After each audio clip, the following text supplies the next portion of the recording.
نماز سے ایک مرتبہ سورہ فاتحہ، 3 مرتبہ سورہ اخلاص، خدمت گزار محبان اہل بیت، ذاکر اہل بیت،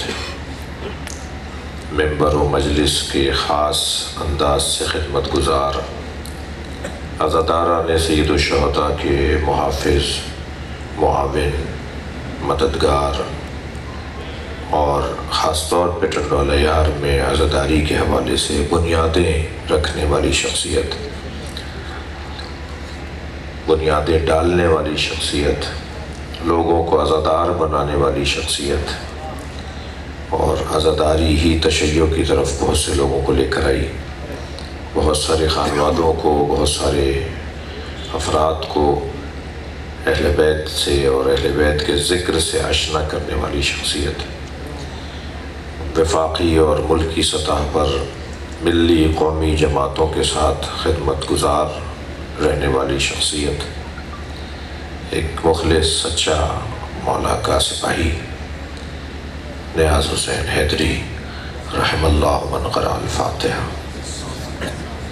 بسم اللہ الرحمن الرحیم، الحمد للہ رب العالمین الرحمن الرحیم مالک یوم الدین، ایاک نعبد و ایاک نستعین، اهدنا الصراط المستقیم صراط الذین انعمت علیہم غیر المغضوب علیہم ولا الضالین۔ بسم اللہ الرحمن الرحیم، قل هو اللہ احد اللہ الصمد لم یلد ولم یولد ولم یکن له کفوا احد۔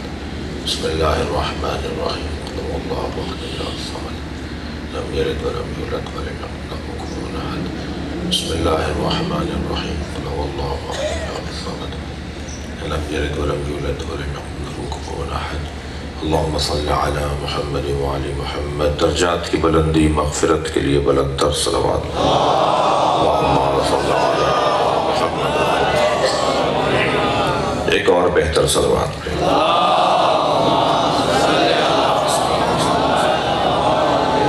اس سے بھی بہتر اور بلند صلوات۔ اللہم صل علی محمد۔ اور بھی بلند صلوات۔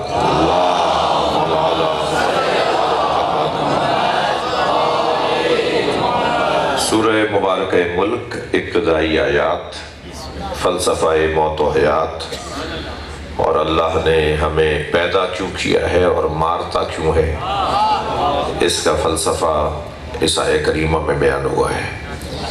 یہ موت اور حیات کے تذکرے کے ساتھ اللہ اپنے مالک ہونے کو بھی ثابت کر رہا ہے، موت و حیات کے تذکرے کے ساتھ اللہ اپنے قادر ہونے کو بھی ثابت کر رہا ہے، اور عقیدہ توحید کا بڑا گہرا تعلق ہے فلسفہ موت و حیات کے ساتھ۔ یعنی جو اللہ کو کبھی بھی نہیں مانتے وہ مرنے کے وقت ضرور مانتے ہیں۔ صلوات پڑھ لے ذرا محمد والا۔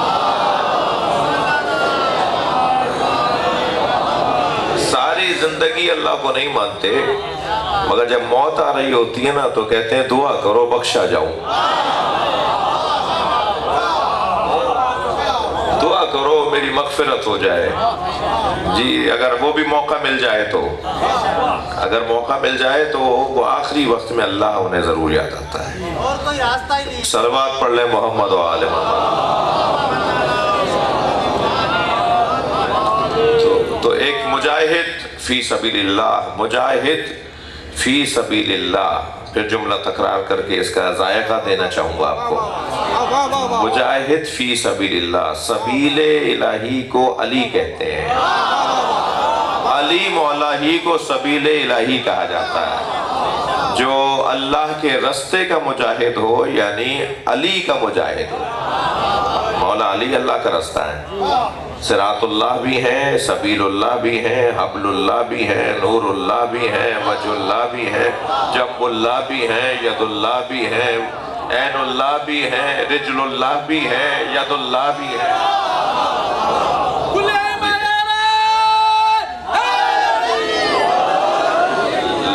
اللہ تک پہنچنے کا جو روشن مضبوط رستہ ہے وہ مولا علی کی ذات۔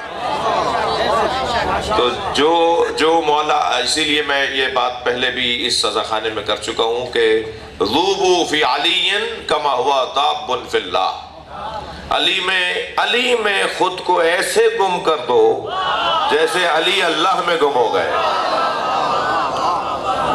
علی مولا میں گم ہونے والا در حقیقت منزل پانے والا شخص ہے۔ خود کو علی میں ایسے گم کرو کما ہوا ذاب فی اللہ، جیسے علی مولا نے اپنے آپ کو اللہ میں گم کر دیا۔ جی جب مولا علی میں ہم اپنے آپ کو، خود کو، اپنے آپ کو ضم کر دیں گے، گم کر دیں گے، اتار دیں گے، فنا کر دیں گے، تو پھر ہمیں علی کے علاوہ کچھ نظر ہی نہیں آئے گا۔ اور جب علی مولا کے علاوہ کچھ نظر ہی نہیں آئے گا تو پھر انسان کی بے ہدف زندگی نہیں رہے گی، با مقصد زندگی رہے گی، فضول کاموں میں مبتلا نہیں ہوگا، جی غیر ضروری گفتگو میں مبتلا نہیں ہوگا، وقت کو ضائع نہیں کرے گا، بند گلیوں کا شکار نہیں ہوگا۔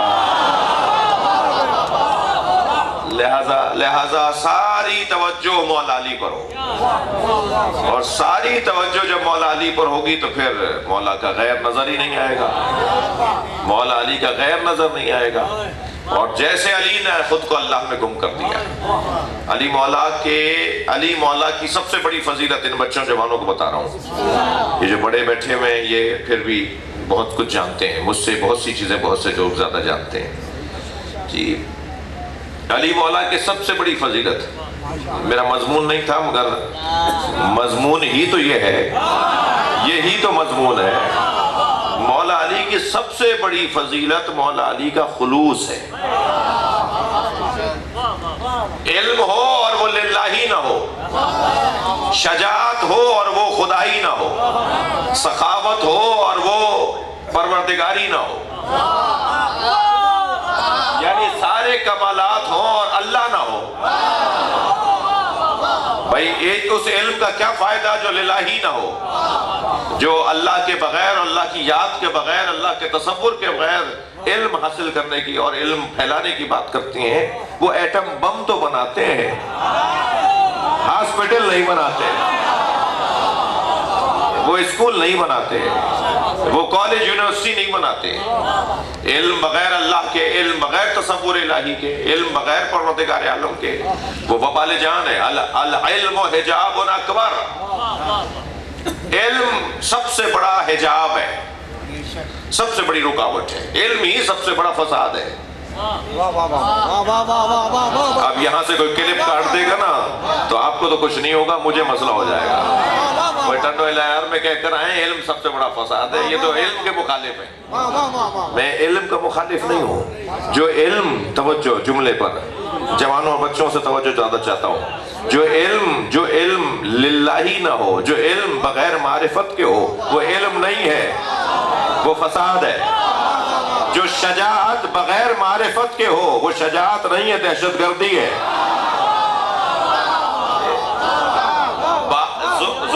زور بازوؤں کی طاقت بغیر معرفت کے اگر استعمال ہو تو وہ تو پھر دہشت گردی ہے۔ وہ کون سی چیز ہے جو زور بازو کو کنٹرول کرتی ہے اور وہاں بازو چلے، وہاں پنجہ آزمائی ہو، وہاں طاقت کا اظہار ہو کہ جہاں ہونا چاہیے، وہ معرفت کی وجہ سے۔ جی شاعر استاد سبت جعفر نے کیا خوب دو مصرے کہے ہیں، کبھی رسی گلے میں ہے، کبھی خیبر ہے ہاتھوں پر۔ کبھی رسی گلے میں ہے، کہیں خیبر ہے ہاتھوں پر، جہاں جیسی ضرورت تھی وہاں ویسی شجاعت ہے۔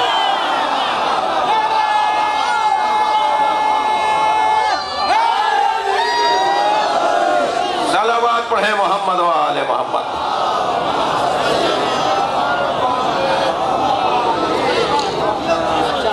تو اگر علم، شجاعت، غیرت، عزت، حمیت، یہ تمام کمالات بغیر خدا کے ہوں، بغیر اللہ کے ہوں، اللہ کی یاد کے علاوہ ہوں، تو یہ سب کچھ ہے مگر ان کا کنٹرول نہیں ہے۔ علم کنٹرول ہوتا ہے عقیدہ توحید سے، شجاعت کنٹرول ہوتی ہے عقیدہ توحید سے، سخاوت ہو، پیسہ دینے کا جذبہ ہو اور خدا کی یاد نہ ہو، پیسہ دینے کا جذبہ ہو اور خدا کی یاد نہ ہو تو وہ سخاوت نہیں ہے، فضول خرچی ہے،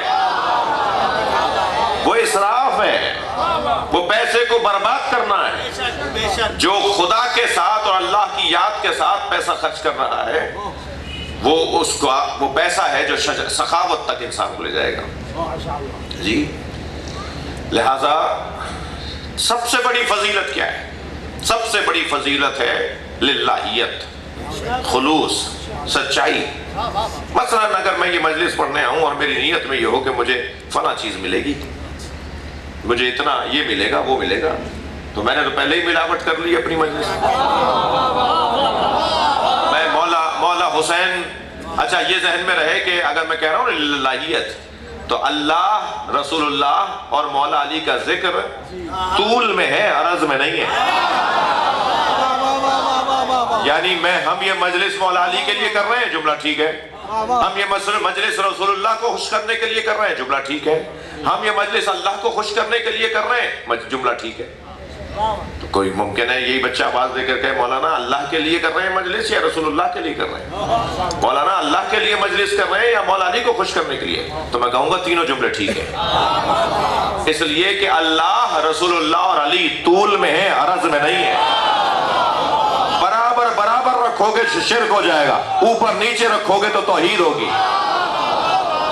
صلوات پڑھے محمد و آل محمد جی۔ اور یہ میں نے کوئی نئی بات تو کی نہیں ہے، قرآن تو ان آیات سے منور ہے، مملو ہے، بھرا ہوا ہے۔ قرآن میں کوئی ایک آیت ہے اس مطلب کی جو میں نے ابھی کہی ہے؟ یہ قرآن میں کوئی ایک آیت ہے؟ ابھی اگر میں یہ مضمون بنانے لگوں، یعنی اس مضمون پر بات کروں، تو مجھ جیسا ایک کمزور طالب علم بھی آپ کے سامنے 10 آیتیں تو ابھی سنا دے گا کہ اللہ، رسول اللہ اور علی کا ذکر اللہ نے ہمیشہ کیا ہے۔ نہیں، اللہ بھی نہیں چاہتا کہ نبی کے بغیر مجھے یاد کرو، اللہ بھی نہیں چاہتا کہ علی کے بغیر مجھے یاد کرو۔ آپ سورہ مبارکہ مائدہ کی 55ویں آیت جا کے دیکھ لیجئے، انما ولیکم اللہ ورسولہ، تمہارا ولی اللہ ہے اور اللہ کا رسول ہے۔ ایک ہی لفظ ولی کے ساتھ اللہ نے اپنے ساتھ رسول اللہ کا ذکر کیا ہے۔ اگر 2 دفعہ لفظ ولی بولتا نا تو ہم کہتے کہ اس اللہ کے لیے ولی کا مطلب کچھ اور ہے، رسول اللہ کے لیے ولی کا مطلب کچھ اور ہے، اس لیے کہ 2 لفظ ولی آئے ہیں۔ انما ولیکم اللہ ورسولہ، تمہارا ولی اللہ ہے اور اللہ کا رسول ہے۔ اب تیسرے ولی کی بھی بات ہو رہی ہے، مگر لفظ ولی کو تکرار نہیں کر رہا، وہ ایک ہی لفظ ولی کے ساتھ اپنے لیے بھی بولا، رسول اللہ کا ذکر بھی کیا، ایمان لانے والے، زکوٰۃ دینے والے اور حالت رکوع میں اس تیسرے ولی کا ذکر بھی اللہ کر رہا ہے۔ جا کے دیکھ لیجئے، قرآن تو ابھی مسجد میں رکھا ہے۔ انما ولیکم اللہ ورسولہ والذین آمنوا الذین یقیمون الصلاۃ ویؤتون الزکاۃ وہم راکعون۔ تمہارا ولی اللہ ہے، تمہارا ولی اللہ ہے، اللہ کا رسول ہے، اور وہ ہے جو ایمان لایا، نماز قائم کی اور حالت رکوع میں زکوٰۃ دی۔ تلاش کرو حالت رکوع میں زکوٰۃ دینے والا علی کے علاوہ کون ہے؟ ایمان لانے والوں میں سب سے پہلا ایمان لانے والا کون ہے؟ صلوات پڑھ لیں محمد و آل محمد۔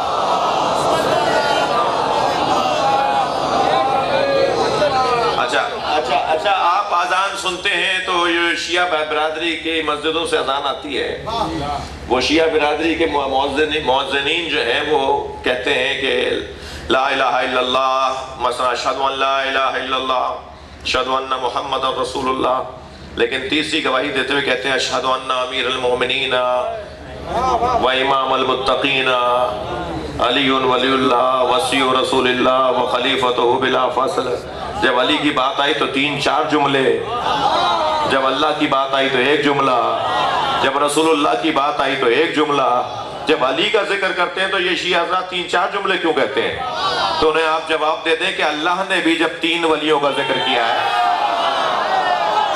تو اپنے لیے 1 جملہ، رسول اللہ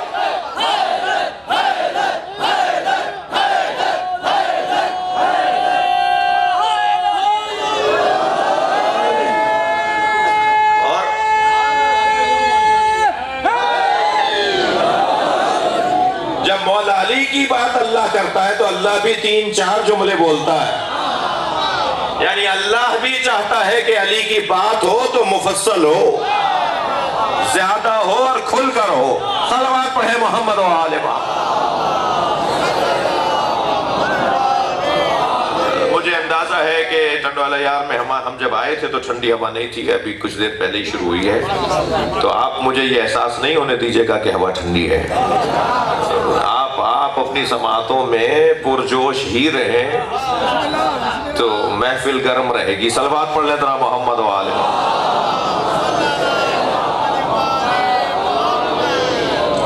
بات آگے بڑھے، سننا چاہ رہے ہیں؟ گفتگو یہ ہے کہ علم بغیر خلوص کے وہ پھر وبال جان بنے گا، فساد کا ذریعہ بنے گا، لوگوں کو پریشان کرنے والے بھی پڑھے لکھی لوگ ہوتے ہیں، جی زیادہ تنگ کرنے والے لوگ بھی پڑھے لکھے ہی لوگ ہوتے ہیں، مگر وہ کون لوگ ہوتے ہیں کہ جن کے دماغ کا حاکم اللہ نہ ہو، جن کے دماغ کا ذہن کا حاکم اللہ ہو، پھر وہ علم کے ذریعے سے فساد نہیں پھیلاتے۔ تو علم ہو اور للہیت نہ ہو تو فساد ہو جائے گا، سخاوت ہو اور للہیت نہ ہو تو فضول خرچی ہو جائے گی، شجاعت ہو اور للہیت نہ ہو تو دہشت گردی ہو جائے گی، جی غیرت ہو اور للہیت نہ ہو تو ذمہ داریوں سے فرار آئے گا، عزت ہو اور للہیت نہ ہو تو تکبر آئے گا، عزت بغیر للہیت کے پھر وہ اکڑ کر چلے گا، وہ کہے گا عزت اس میں ہے کہ ذرا ہاتھ 2 انگلیوں سے ملاؤ۔ عزت والے لوگ، بڑے لوگ جی پیدل چلنے والے کو حقیر سمجھتے ہیں، تو پھر وہ کون سے، یہ عزت ہے؟ یہ عزت ہے کہ دوسرے کو حقیر سمجھا جائے؟ بڑی ہم نے بڑی مولانا وہاں ہم نہیں جاتے، ہم اس سے نہیں بات کریں گے، ہم اس سے نہیں ملیں گے، بڑی مشکلوں سے ہم نے اپنی عزت بنائی ہے۔ عزت کا مطلب ذمہ داریوں سے فرار نہیں ہے۔ تم اپنی ذمہ داری کو ادا نہیں کر رہے اور کہہ رہے ہو میں عزت بچانا چاہتا ہوں، وہ عزت ہی نہیں ہے جو ذمہ داریوں سے فرار کروائے۔ عزت کا تو تقاضا یہ ہے کہ تم اپنے فرائض کو ادا کرو، اپنی ذمہ داریوں کو ادا کرو، جو تمہارے اوپر ذمہ داری عائد ہوتی ہے اسے سمجھو، اس کو ادا کرو۔ تو یہ ساری چیزیں ہوں اور للہیت اور خدائی جذبہ نہ ہو، صبغت اللہ ہی نہ ہو۔ جی قرآن میں ایک بڑا حسین لفظ اللہ نے نازل کیا ہے، صبغت اللہ۔ ہمارے ہاں سندھ میں یہ نام بھی ہے صبغت اللہ۔ صبغت اللہ یعنی رنگ خدا۔ صبغہ عربی میں صبغہ کہتے ہیں رنگ کو، یہ یلو، یہ جو پیلا کلر ہے نا، یہ کلر ہے، یہ کاظمی صاحب مثلا آسمانی کلر کا کپڑے پہنے، میں یہ کالی ابا ہے، یہ رنگ ہے، آپ سب بھی مختلف رنگوں کے کپڑے پہنے ہوئے ہیں۔ تو اللہ کا رنگ کیا ہے؟ اللہ کے رنگ کو خلوص کہا جاتا ہے۔ میں اگر اپنے آپ کو مخلص سمجھتا ہوں یا مجھے مخلص بنانا ہے تو میرے خلوص کو ہی رنگ خدائی کہا جاتا ہے۔ اللہ کا رنگ یعنی خلوص، کہ بھائی وہ بہت بڑا مخلص ہے یعنی صبغت اللہ ہے، یعنی اللہ کا رنگ اس میں چڑھا ہوا ہے۔ جی آپ مہر دیکھ کے، ٹھپا دیکھ کے کمپنی پہچانتے ہیں نا، یہ کس کمپنی کی ہے، یہ سائیں گھڑی پہنے بیٹھے ہیں شاہ صاحب، اس کے اندر لکھا ہوگا یہ مثلا کون سی ہے، مجھے گھڑیوں کے صحیح نام نہیں آتے بھی ہوں گے تو نہیں بتاؤں گا، ممبر پہ بیٹھا ہوں، ورنہ کہیں گے مولانا نے فلاں کمپنی کی تبلیغ کر دی۔ اب 2 لوگ بھی اگر گھڑی جا کے خرید لیں گے تو اس لیے کہ مولانا نے بولا تھا۔ مثلا یہ پانی کی بوتل ہے، اس کے اوپر کوئی مہر لگی ہوئی ہے نا، اس کو دیکھ کر فوراً ہمارا ذہن کہاں جا رہا ہے؟ اس کمپنی کی طرف۔ اسی مائک کے اوپر کوئی کہیں نہ کہیں مہر لگی ہوئی ہوگی، تو اسے دیکھ کر، اس ساؤنڈ سسٹم کو دیکھ کر کون سی کمپنی کا ہے۔ گاڑیوں پر بھی وہ ٹویوٹا، کرولا، پتہ نہیں کیا کیا نام ہے گاڑیوں کے، لے دیا نام میرا، تو وہ کیا ہوتا ہے کہ کمپنیوں کے نام، اس کو دیکھ کر فوراً دماغ جاتا ہے یہ فلاں جگہ کی ہے۔ صبغت اللہ یعنی خلوص دیکھ کر پتہ چلتا ہے یہ خدا والا ہے۔ کی زندگی میں خلوص اور سچائی ہو، بظاہر اس کے ماتھے پہ لا الہ الا اللہ بھی نہ لکھا ہوا ہو، بظاہر آپ نے اس کا شناختی کارڈ بھی نہ دیکھا ہو کہ یہ مسلمان ہے، مگر اس کا خلوص بتائے گا کہ یہ خدائی ہے، یہ اللہ والا ہے، یہ جو بات کر رہا ہے وہ رنگ خدا کے ساتھ کر رہا ہے۔ میں ایک مخلص شخصیت کی مجلس ترہیم پڑھنے آیا ہوں، اس لیے میں مضمون سے ہٹا ہوا نہیں ہوں۔ ان کی مغفرت کے لیے کون صلوات دیا کریں۔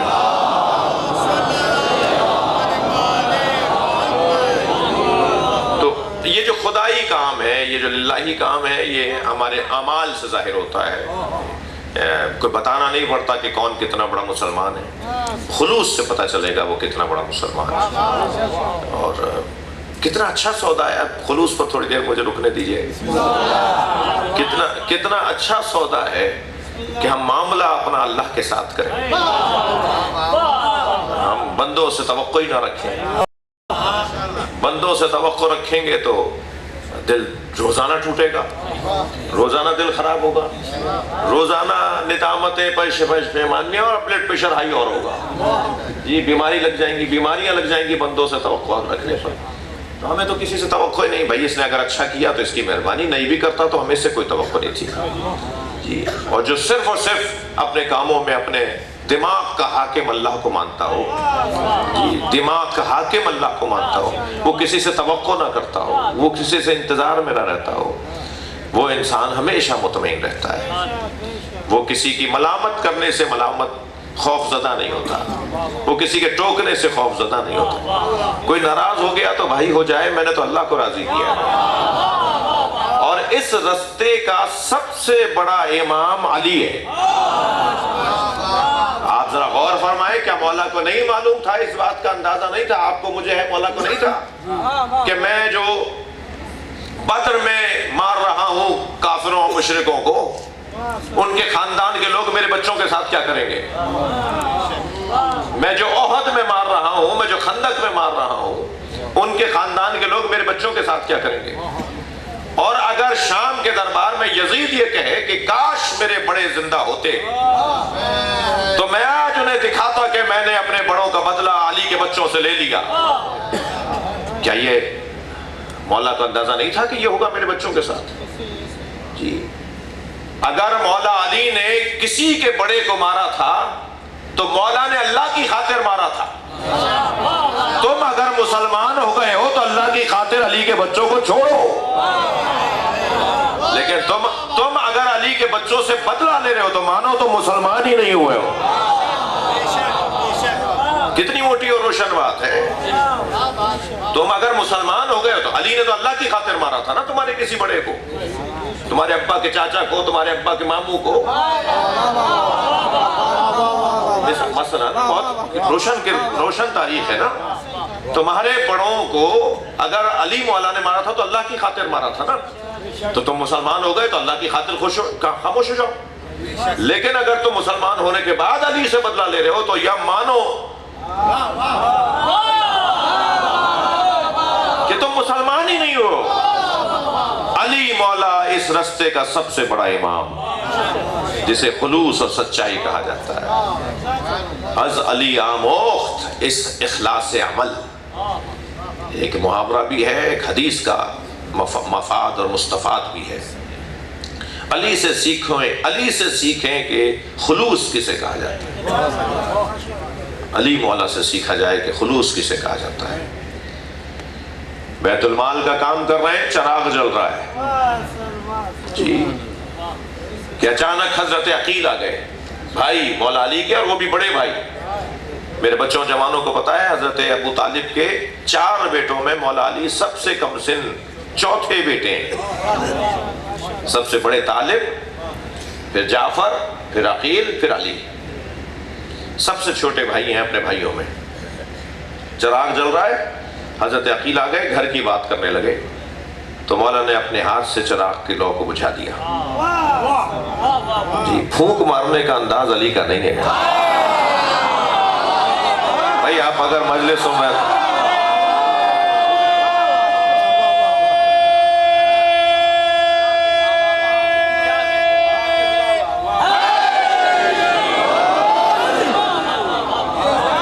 بھائی، آپ ٹنڈ والا یار کا مجمع تو ویسے ہی مجلسی مجمع ہے، ہر مہینے تو آپ 4-6 مجلسیں تو سنتے ہی ہیں، تو یہاں تو پڑھنے میں بھی لطف آتا ہے، ایک ایک جملے کی قدر ہو رہی ہوتی ہے، کیونکہ قرآن مجید میں اللہ نے پھونک مارنے والوں کی مذمت کی ہے۔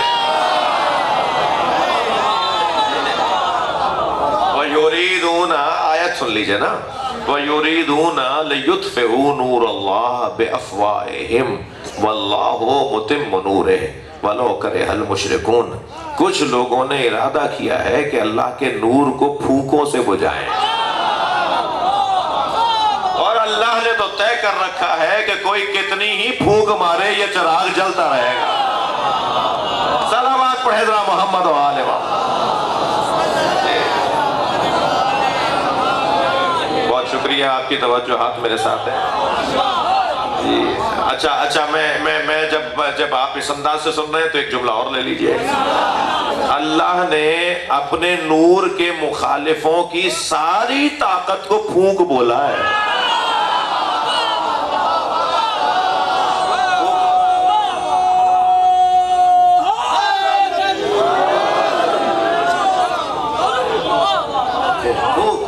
پھونک، اس سے زیادہ اور ذلیل کرے گا اللہ علی کے دشمن کو، نبی کے دشمن کو، اہل بیت کے دشمنوں کو اللہ نے ایسا ذلیل کیا ہے کہ ان کی حیثیت ہی کچھ نہیں ہے، ان کی ساری طاقت پھونک ہے، مگر جتنی طاقت بھی لگا لے پھونک سے زیادہ نہیں ہے۔ اللہ اپنے نور کو زندہ رکھے گا، یہ نور کبھی بجھے گا نہیں، یہ نور جلتا رہے گا۔ بھئی سماعتیں بڑی حسین ہیں، میں زندہ ہوں اس پر مجھے شک ہونا چاہیے، حسین زندہ ہے اس پر یقین ہونا چاہیے۔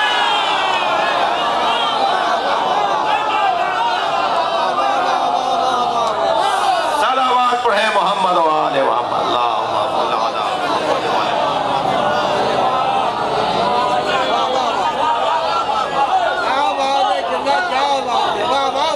جس کا مزار آج 1400 سال بعد بھی زندگی بانٹ رہا، جائے تو صحیح، کوئی کربلا جا کے دیکھے تو صحیح جی۔ جا کر کوئی ہم جب جاتے ہیں نا تو دل کرتا ہے کہ ہم یہیں رہ جائیں۔ زمین پر معراج ہے جسے کربلا کہا جاتا ہے، ہم زمین پر ہوتے ہیں گویا سدرۃ المنتہا پہ ہوتے ہیں۔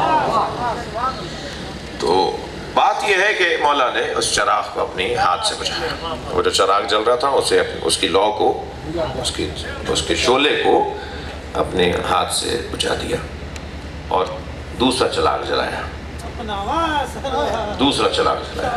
تو عقیل دیکھ رہے تھے، یہ حضرت عقیل حضرت کے بھائی دیکھ رہے تھے، ایک چراغ جلا کے دوسرا جلا لیا، بجھا کے جلا لیا، وہی جلتا رہتا تو کیا تھا؟ تو حضرت عقیل نے فرمایا بھائی یہ کیا کیا ہے؟ فرمایا وہ بیت المال کا تھا، یہ میرا ذاتی ہے۔ سبحان اللہ، وہ چراغ بیت المال کا تھا، وہ عوامی پیسے کا تھا جی، وہ بیت المال کا، وہ اس کے اوپر اوروں کا بھی حق ہے، اور یہ میرے ذاتی پیسوں کا چراغ ہے، اس لیے میں نے یہ اپنے پیسوں والا چراغ، کیونکہ اب گھر گھر کی بات کر رہے ہیں، ذاتی باتیں ہو رہی ہیں نا جی، ذاتی باتیں ہو رہی ہیں، اس لیے اب یہ چراغ جی، یہ سرکاری حضرات، سرکاری افراد، سرکاری افسران کے لیے بڑا پیغام ہے اس میں جی۔ وہ کاغذ پر کاغذ جو استعمال ہو رہا ہے جی، میں ایک اللہ کے عارف کی خدمت میں تھا، وہ فرمانے لگے کہ وہ جو آپ A4 کا کاغذ لیا، 2 لائنیں لکھی اور اس کے بعد پھاڑ کے پھینک دیا، وہ جو 80% کاغذ جا رہا ہے، ضائع ہو رہا ہے، تمہیں اس کا جواب دینا ہے جی۔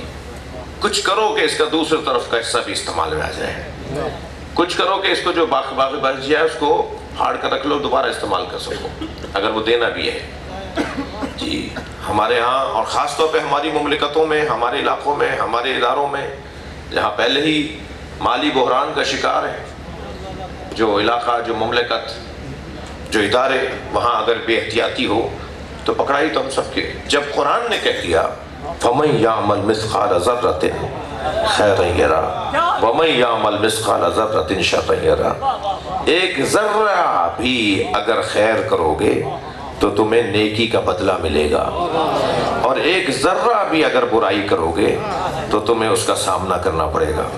جب ذرے ذرے کا حساب ہونا ہے تو اتنے بڑے کاغذ کا حساب نہیں ہونا۔ قلم اور پیسے اور کرسیاں اور فرنیچر اور نہ جانے کیا کیا، اس کا حساب نہیں ہونا۔ میں گزارش کروں گا اپنے ان افراد کو جو افسران ہیں، جو اداروں میں کام کرتے ہیں، کہ کسی اور کی خاطر اپنی قبر کو خراب نہ کرو۔ فائدہ اسے ہو رہا ہے، قبر ہماری خراب ہو رہی ہے، تو ہم اس کا کیا فائدہ؟ جی بقول محاورتاً کہا جاتا ہے گناہ بے لذت۔ جی لہذا علی مولا سے سیکھا جائے کہ خلوص کسے کہا جاتا ہے، سچائی کسے کہا جاتا ہے۔ بات آگے بڑھی۔ اگر میرا علم اللہ کی یاد کے ساتھ ہو، سخاوت، شجاعت، غیرت، عزت، یہ ساری چیزیں اللہ کی یاد کے ساتھ ہوں، تو ساری چیزوں کا ٹریک ٹھیک رہے گا۔ تو یہی تو اللہ نے سمجھایا ہے کہ زندگی میرے ہاتھ میں ہے، موت بھی میرے ہاتھ میں ہے، تو زندگی اور موت کے درمیان کا جو دورانیہ ہے وہ میرے حوالے کیوں نہیں کرتے؟ جب دنیا میں لانے کے بھی تم میرے محتاج، جب دنیا سے جانے میں بھی تم میرے محتاج۔ بھائی اگر دنیا میں آنے کے تم میرے محتاج نہیں تھے تو یہ 15 سال تک دعا دارو دوا منت مرادیں فلاں ڈاکٹر کو دکھایا اولاد نہیں ہو رہی، اور 15 سال کے بعد ایک مرتبہ امید ہوئی اور اولاد ہو گئی، تو تم لا سکتے تھے تو 15 سال پہلے لے آتے نا۔ ہم نے جب چاہا تم صاحب اولاد ہو گئے۔ دنیا سے جانے کا مرحلہ آیا، بیماری لگی، کینسر لگا، فلاں پریشانی لگی، زمین بیچ ڈالی، زیورات بیچ ڈالے، سارے خرچے کر دیے، مگر بچا نہیں سکے اپنے عزیز کو۔ تو تمہارے ہاتھ میں تھا تو بچا لیتے، اور بچانے والا پھر ایسے بچاتا ہے کہ جہاز گر جاتا ہے اور ایک بندہ بچ جاتا ہے، جو آج الحمدللہ کنٹری ہیڈ ہے ایک بہت بڑے ادارے کا۔ جہاز گرا، سب جل گئے، سب مر گئے، سب دنیا سے چلے گئے۔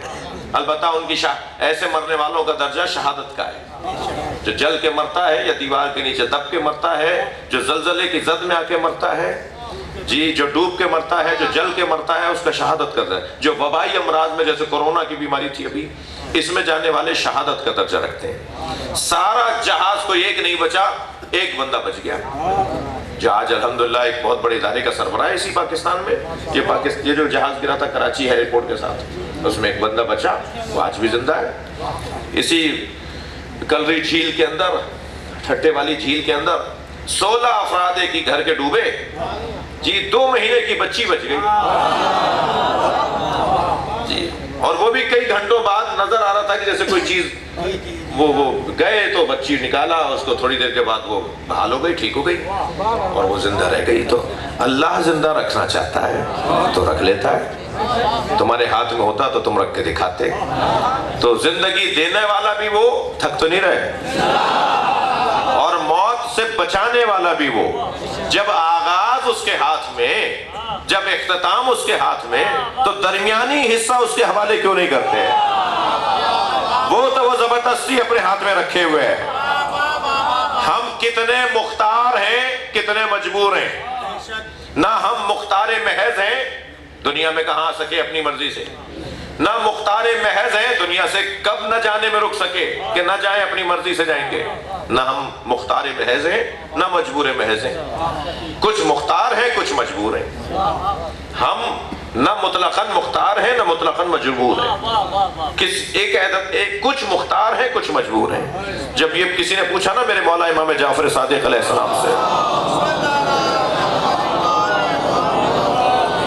مولا سے جب کسی نے پوچھا کہ مولا ہم مختار ہیں یا مجبور، حضرت نے فرمایا الامر بین الامرین، ہم نہ مختار ہیں نہ مجبور ہیں، ایک اعتبار سے، کچھ اعتبار سے مختار ہیں، کچھ اعتبار سے مجبور ہیں۔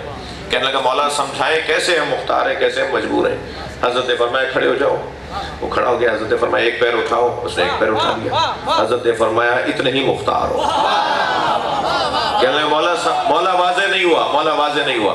مولا نے فرمایا دوسرا پیر اٹھاؤ، اب دوسرا پیر اٹھ ہی نہیں رہا۔ حضرت نے فرمایا اتنے ہی مجبور ہو، تم ایک پیر اٹھا گئے یہ مختار ہو، دوسرا پیر اٹھا ہی نہیں پا رہے ہو، چاہتے ہوئے نہیں اٹھا رہے ہو، تم چاہو بھی تو نہیں اٹھا پا رہے ہو، یہ تم چاہتے ہوئے جو نہیں کر پا رہے یہی مجبوری ہے۔ تو تم نہ مختار محض ہو نہ مجبور محض ہو۔ تو ہم دنیا میں آنے میں بھی مجبور ہیں، دنیا میں رہنے میں بھی مجبور ہیں، جی تو جب دونوں اعتبار سے مجبور ہیں تو درمیانے جو حصہ ہے وہ اپنے اختیار سے اللہ کے حوالے کیوں نہیں کر دیں؟ جب ہم اپنے اختیار سے اللہ کے حوالے کر دیں گے تو اسی کو خلوص کہا جاتا ہے۔ ایک مخلص کی مجلس ترحیم ہے، بس جو انسان اپنے امور کو اللہ کے حوالے کر دے پھر اللہ اس کے حوالے مصلحتیں اور ولایتیں کرتا ہے، وہ صاحب ولایت ہو جاتا ہے، پھر وہ صاحب ولایت ہو جاتا ہے۔ دنیا میں آئے اپنی مرضی سے نہیں آئے، اب دنیا میں رہ رہے ہیں اللہ کی مرضی سے، تو پھر جب جائیں گے تو پھر اللہ کہے گا تم اپنی مرضی سے جاؤ گے۔ نہیں میری بات گئی نہیں۔ اگر میں درمیانی حصہ اللہ کے حوالے کر دوں، بھائی آئے دنیا میں اپنی مرضی سے نہیں آئے، فلاں ابا کے گھر میں ہم پیدا ہوئے ہیں، اپنے ابا کے گھر میں ہم اپنی مرضی سے نہیں پیدا ہوئے۔ بہت سارے بچے کبھی کبھی الجھ کے کہتے ہیں میں اپنے دوست کے ابا کے گھر میں کیوں نہیں پیدا ہوا؟ جی ہم اپنے ابا کے گھر پیدا ہوئے ہیں، یہ ہمارا اختیار نہیں تھا۔ ہم فلاں خاندان میں پیدا ہوئے، یہ ہمارا اختیار نہیں تھا۔ فلاں زبان بولنے والے پیدا ہوئے، ہمارا اختیار نہیں تھا۔ دنیا سے جانے میں بھی ہمارا اختیار نہیں ہے، نہ جانے کہاں موت آئے، نہ جانے قبر نصیب ہو یا نہ ہو، نہ جانے کیسی موت آ جائے، ہمارے اختیار میں نہیں ہے۔ لیکن جو درمیانی حصہ ہے وہ ہمارے اختیار میں ہے کہ ہم کیسے رہیں۔ ابھی آپ اپنی مرضی سے آگے بیٹھے ہیں نا، مجھے دعوت ضرور دی میرے بھائی پرویز سمو صاحب نے حیدری صاحب کی مجلس ترحیم کے لیے، مگر آیا میں اپنی مرضی سے ہوں نا، کوئی زبردستی نہیں، کوئی زور نہیں۔ تو یہ جو اختیار میں آپ ہم استعمال کر رہے ہیں، اگر یہ اختیار ہم قربتاً اللہ کر دیں، تھک رہے ہیں میری باتوں سے آپ، یہ جو ہمارے پاس اختیار ہے یہ اگر ہم قربتاً اللہ کر دیں تو دنیا میں آنے پر بھی ہم مختار نہیں تھے، مگر دنیا کے اندر ہم نے اگر اپنے کام اللہ کے حوالے کر دیے تو پھر اللہ ولایت عطا کرتا ہے کہ اب تم اپنی مرضی سے دنیا سے جاؤ گے۔ لہذا پھر یہ لوگ وہ ہوتے ہیں جن کے پاس موت اختیاری ہوتی ہے، جب چاہیں گے تب مریں گے۔ ایک دو مثالیں نہیں ہیں۔ حضرت نوح نے ملک الموت کو کہہ دیا تھا کل آنا، آج نہیں جا رہا۔ آپ اور میں کہہ کے تو دکھائیں، ملک الموت اگر آ جائے اور ہم اسے کہیں آج ہم نہیں مریں گے، ہم تو کل مریں گے، ہم تو ایک ہفتے بعد مریں گے، ایک ہفتے بعد فلاں وقت آ جانا پھر چلیں گے۔ ملک الموت کہے گا میں تم سے پوچھ تھوڑی رہا ہوں، تم ہو کون جو تم مجھے بتا رہے ہو کہ کل چلا تھا؟ مگر حضرت نوح نے فرمایا کل چلیں گے، چلا گیا واپس ہو۔ دوسرے دن آیا چلے، حضرت نوح نے فرمایا نہیں آج بھی نہیں جانا چاہتا۔ تو جناب اسرائیل علیہ السلام نے کہا، ملک الموت علیہ السلام نے کہا جی، کہا کہ آپ کیوں نہیں جانا چاہتے؟ حضرت نوح سے پوچھا آپ کیوں نہیں جانا چاہتے؟ حضرت نوح نے فرمایا کیا کوئی محبوب اپنے محب کو مارتا ہے؟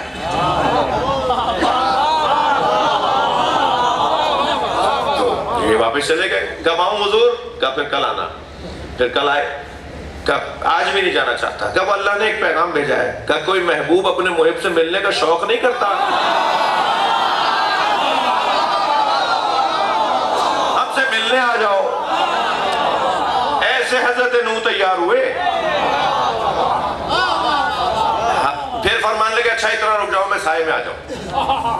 حضرت نوح جب وہ مکالمہ ہو رہا تھا تو دھوپ میں تھے، تو ملک الموت سے کہا اتنا رک جاؤ کہ میں سائے میں آ جاؤں۔ تو 4-6 قدم آگے بڑھ کے سائے میں آئے تو ملک الموت نے پوچھا کہ نوح کتنے سال زندہ رہے آپ؟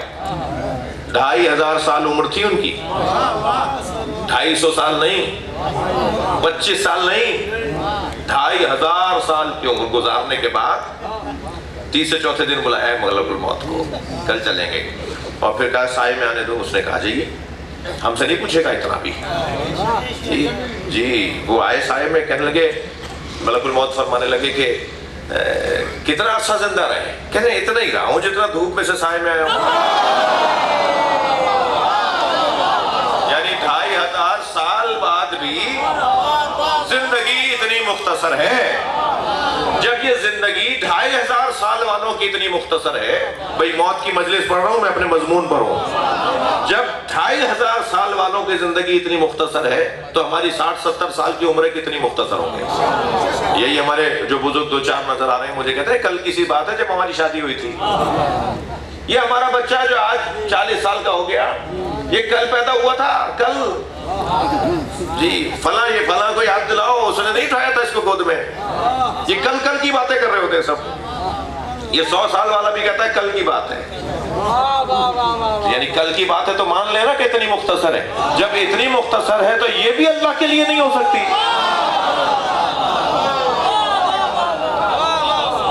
اس کو بھی ہم نہیں کر سکتے اللہ کے حوالے. صلوات پڑھ لینا محمد وآلہ. ایک اور بہتر صلوات.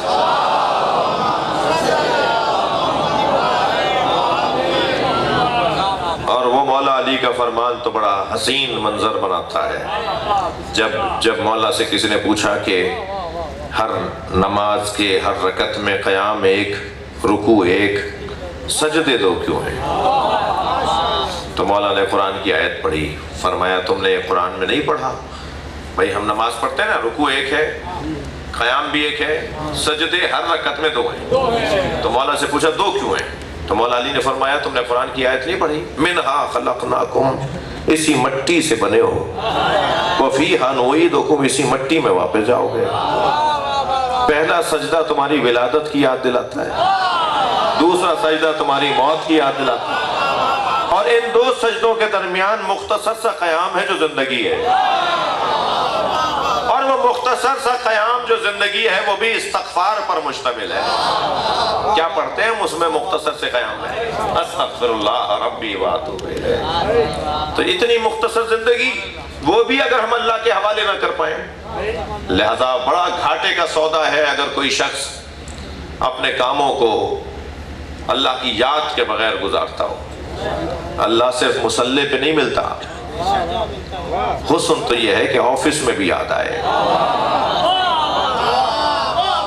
حسن تو یہ ہے بازار میں بھی یاد آئے، اپنی ڈیوٹی اور نوکری کرتے وقت بھی اللہ یاد آئے. ہر جگہ اللہ کی یاد کہ کوئی ہے جو دیکھ رہا ہے. ہماری تیز رفتار اوور اسپیڈ گاڑی کیمرہ دیکھ کے کنٹرول میں آ جاتی ہے کہ موٹر وے پہ کیمرہ لگا ہوا آ رہا ہے، ابھی کیمرے کی آنکھ دیکھ لے گی. یعنی ہم اگر یہاں بڑا بڑا لکھ دیں کہ کیمرے کی آنکھ آپ کو دیکھ رہی ہے تو بڑے سنبھلے رہیں. اور اللہ کو ہم سمیع اور بصیر بولتے ہیں، مگر علنی گناہ بھی ہو رہے ہیں. مجھے معاف کیجئے گا، موت کی مجلس ہے. علنی گناہ بھی ہو رہے ہیں، خفیہ گناہ بھی ہو رہے ہیں، اور ہم کیمرے کی آنکھ سے کرتے ہیں مگر اللہ کی آنکھ سے نہیں کر رہے. مجھے وہ بچے بڑے اچھے لگتے ہیں جو دادا کو تایا کو آتے ہوئے دیکھ کے سگریٹ پھینک دیتے ہیں. وہ کم سے کم اپنی سگریٹ پھینک کے کہتے ہیں کہ ان کو دیکھیں، یہ دیکھ لیں گے تو ہمیں شرمندگی ہوگی کہ ہم نے اپنے بڑے کا دل دکھایا. یہ تو نہیں ہمیشہ وہ بڑا ڈانٹے گا، انہیں پتا ہے کہ بڑا کیا ڈانٹے گا. آج کے تو بڑے ڈانٹتے ہی نہیں ہیں، اور ڈانٹتے ہیں تو انہیں پتا ہے کہ ہماری ڈانٹ سم کی بال کی طرح پلٹ کے آتی ہے. اس لیے ڈانٹو ہی نہیں انہیں بچوں کو، انہیں کچھ بولو ہی نہیں، کیونکہ اگر ہم نے کچھ بول دیا تو تڑاک سا ایک جواب آ جائے گا. چاچا ہم ہی نظر آ رہے ہیں کیا؟ اپنے بچے کو نہیں، بھائی وہ بھی میرا ہی بچہ ہے، تم بھی میرے بچے ہو. جیسے چاچا ڈانٹتے ہیں تو چاچا کو ان کا بچہ یاد دلاتا ہے، ان کا بھتیجا ان کا بچہ یاد دلاتا ہے. کیا آپ کو اپنا بچہ نظر نہیں آتا؟ بھائی تم بھی تو میرے بچے ہو، وہ بھی میرا بچہ ہے، میں اسے بھی ڈانٹتا ہوں، تمہیں بھی ڈانٹتا ہوں. اور ڈانٹنے والے تو ویسے ہی نہیں رہے. جن گھروں میں ڈانٹنے والے ہیں، میں ان جوانوں سے کہہ رہا ہوں غنیمت جانو کہ تمہارے گھر میں کوئی ٹوکنے والا ہے. جن گھروں میں کوئی ٹوکنے والا نہیں ہے نا، سمجھانے والا ہی نہیں ہے، وہ گھر مصیبت زدہ گھر ہے، وہ گھر پریشانی کا شکار گھر ہے، کوئی ٹوکنے والا ہی نہیں ہے. تو یہ کیفیت ہو گئی ہے. اگر ہمیں پتا ہو کہ کوئی، تو یہ جو بعض بچے جو ایسا کام کر رہے ہوتے ہیں تو بڑے کو آتے ہوئے دیکھتے دائیں بائیں ہو جاتے ہیں، اس ٹائپ کی چیز ہاتھ میں تو پھینک دیتے ہیں. وہ اس وجہ سے بھی پھینکتے ہیں کہ یہ ہمیں دیکھ کر ان کا دل ٹوٹے گا کہ میرا بچہ ایسا ہے، میرا بھتیجا ایسا ہے، یہ فلاں چیز پی رہا تھا، یہ فلاں چیز کھا رہا تھا. یعنی میں اپنے بڑے کے دل ٹوٹنے پر احساس کروں. مگر مولا صادق اگر یہ فرمائیں کہ ہمارے لیے عزت کا سبب بنو، ہمارے لیے عزت کا سبب بنو، لوگ تمہیں دیکھ کر کہیں دیکھو جعفر صادق کا شیعہ کتنا اچھا ہے، دیکھو اہل بیت کا چاہنے والا کتنا اچھا کردار رکھتا ہے. تو ہم خوش ہوں گے جب تمہارا کردار اچھا ہوگا۔ عزیزو، موت اور حیات کا فلسفہ ہمارے اعمال کو کنٹرول کرنے کا ذریعہ ہے۔ میرے بھائی مولانا صاحب ابھی فرما رہے تھے جناب نیاز حسین حیدری صاحب کے حوالے سے، میرے تو یہی احساسات ہیں اور جذبات ہیں کہ ایک مخلص انسان بنیادی ضرورتوں کو، علاقے کی بنیادی ضرورتوں کو سمجھنے والی شخصیت اور اللہ مولا کے خاطر زندگی گزارنے والے لوگ، ان میں ایک حسین نام اس خطے کا نیاز حسین حیدری۔ اور ان بچوں کے لیے، ان جوانوں کے لیے، ہم سب کے لیے، ہمیں سب کو ایک دوسرے سے سیکھنا ہے نا۔ ہم سب میں ایک چیز کم ہے تو دوسری چیز اچھی ہے، وہ جو دوسری چیز فلاں میں اچھی ہے وہ مجھ میں اچھی نہیں ہے، تو مجھے وہ چیز اسے سیکھنی ہے۔ مولا علی فرماتے ہیں نحن العلماء وشیعتنا متعلمون، ہم اہل بیت عالم ہیں، ہمارے چاہنے والے شاگرد ہیں۔ تو ہمارا تو مجتہد بھی شاگرد ہے، ہم سب شاگرد ہیں، ہم میں کوئی عالم علامہ آپ لوگ بول دیتے ہیں، محبت ہے، مصطفیٰ بول دیتے ہیں، آپ بول دیتے ہیں، مگر عالم صرف اہل بیت ہے۔ یعنی ہمیں یہ بول رہے ہیں، مجھے ان کے بولنے پر اپنے آپ کو دھوکہ نہیں دینا کہ تم کوئی عالم ہو، عالم اہل بیت ہے۔ ہم سب شاگرد ہیں، ہم سب سیکھنے آئے ہیں۔ میں کچھ پڑھ کر آیا ہوں تاکہ یہاں سنا دوں، اس کا یہ مطلب نہیں ہے کہ آپ کے پاس کچھ نہیں ہے بتانے کو۔ میرے پاس مائک آ گیا تو اس کا یہ مطلب نہیں ہے کہ آپ کے پاس مائک آئے گا تو آپ بول نہیں سکیں گے۔ آپ میں سے بہت سے لوگ یہاں بیٹھے ہوں گے جن کو ہاتھ میں مائک دیا جائے، وہ شاید بہت ساری اچھی باتیں مجھے بتائیں جو مجھے نہیں پتا، تو وہ جب ان کو مائک ملے گا وہ بہت اچھا بولیں گے۔ آج میں بول رہا ہوں، اس کا یہ مطلب تو نہیں کہ میں کوئی سپیریئر ہو گیا، میری کوئی حیثیت بن گئی ہے۔ ہم سب شاگرد ہیں، اللہ ہم سب کو طالب علم رکھے، اور طالب علم بھی رہیں تو علی کے طالب علم رہیں۔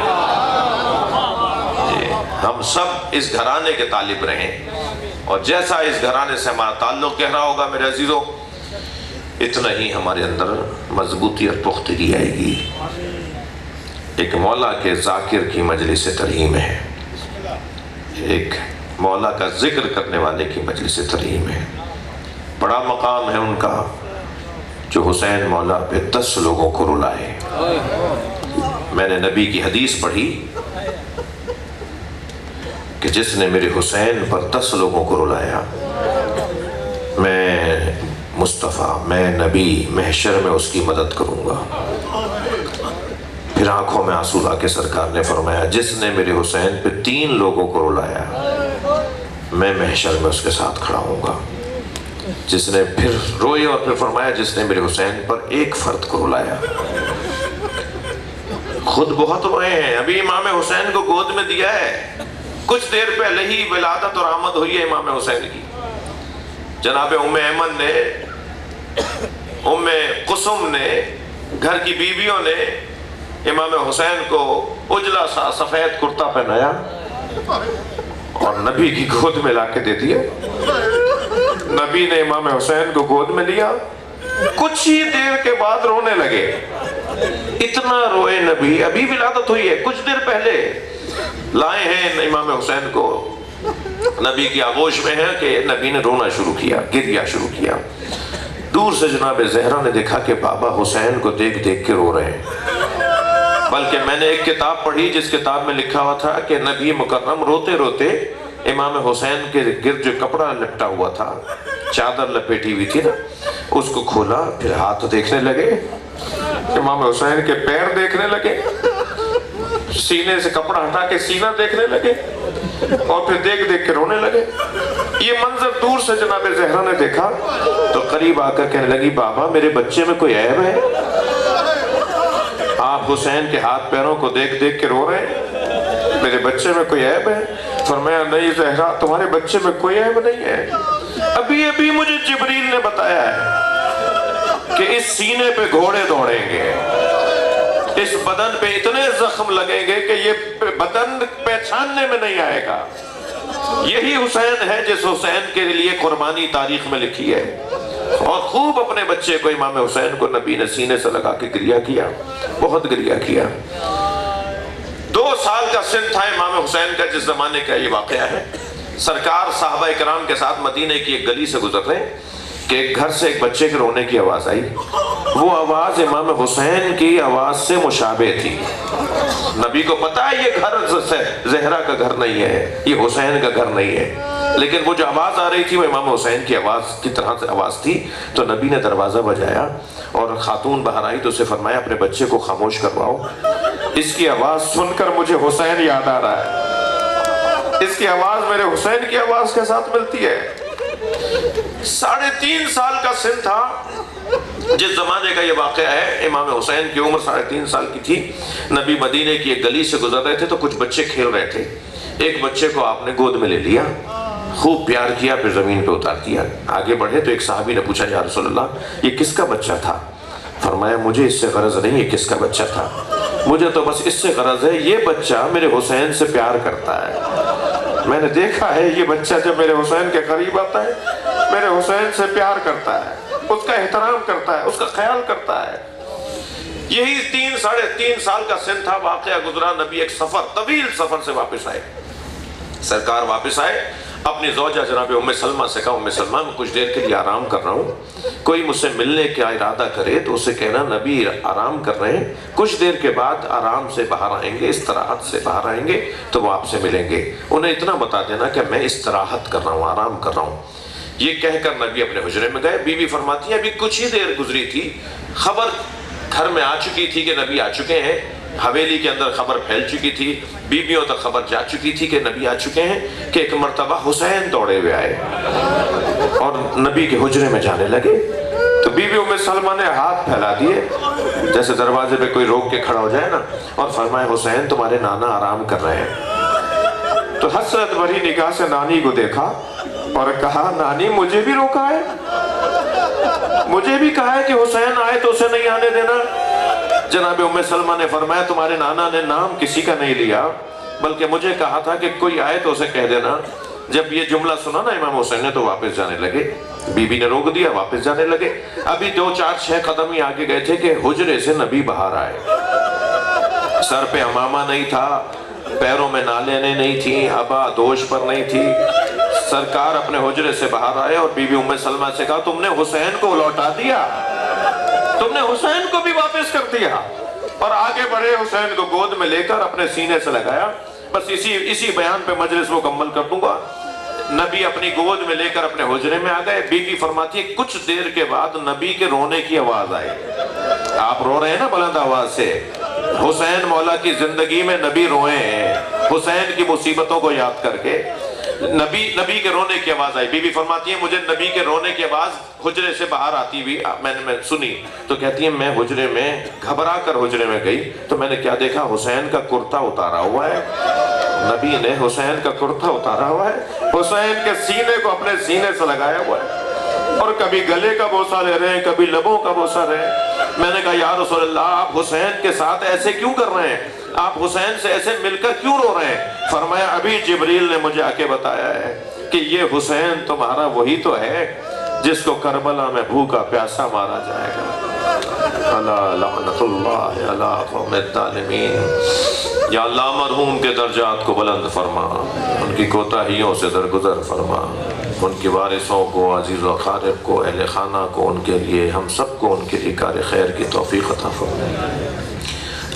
مرحوم کی درجات کو بلند فرما, امام زمانہ کے ظہور میں تحجیل فرما. ایک سورہ فاتحہ, 3 مرتبہ سورہ اخلاص. مرحوم مغفور ذاکر اہل بیت, قومی خدمت گزار نیاز حسین حیدری رحم اللہ من قرأ الفاتحہ. بسم اللہ الرحمن الرحیم. الحمدللہ رب العالمین الرحمن الرحیم مالک یوم الدین. ایاک نعبد و ایاک نستعین. اهدنا الصراط المستقیم صراط الذین انعمت علیہم غیر المغضوب علیہم ولا الضالین. بسم اللہ الرحمن الرحیم. قل هو اللہ احد لم یلد ولم یولد ولم یکن. بسم اللہ الرحمن الرحیم. قل هو اللہ احد لم یلد ولم یولد ولم یکن له کفوا احد. اللہم صل علی محمد وعلی محمد. مغفرت کے لیے صلوات پڑھیں. اللہم صل علی